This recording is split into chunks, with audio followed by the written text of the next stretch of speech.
अरे बाबा राउर गोड़ छू के गोड़ लागतनी तनी अपन आशीर्वाद हमरा के हुमचा के दी जे हमरो कुछ कल्याण होखो।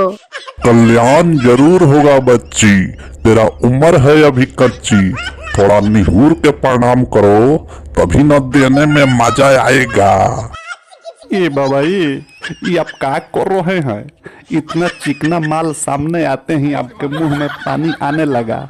देखिए उसके पीछे उसका पति बैठा हुआ है, थोड़ा आराम से। कितने दिनों के बाद तो कुटिया में एक वीआईपी माल आई है, उसको भी आप भगा दीजिएगा का? बेहुदा कहीं का चुप। अगर ये माल भच के निकल गई ना तो तुम्ही को पटक के तुम्हारा गाड़ मार लेंगे हम। चुपचाप खामोश होके बैठो। अरे बाबा तभी थोड़ा जल्दी बनाइए ना। अरे बना देते हैं, अपना सामान थोड़ा मेरे नजदीक लाइए ना। अरे अपना झूला में के रसगुल्ला थोड़ा हमको भी चिखाइए ना, तबे न बनेगा।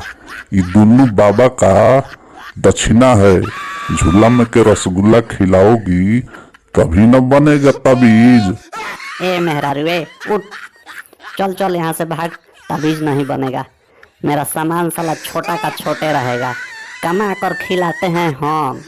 अब बाबा साला ही माजा मारने पे तुला हुआ है। चल भाग, नहीं बनेगा तबीज। खामोश बच्चा, शांत होकर के बैठ जाओ, नहीं तो तुम्हारा भी मार लेंगे। बताओ बच्ची बताओ, कैसा तबीज बनवाना है? ताबीज बना दी ओझा जी, सैया के 20 इंच बढ़ जाए। जब पलंग पर खोल के सूती तो लुंगी खोल के चढ़ जाए। ऐसने ताबीज एगो बना के दे दी। तुम गलत जगह आई हो।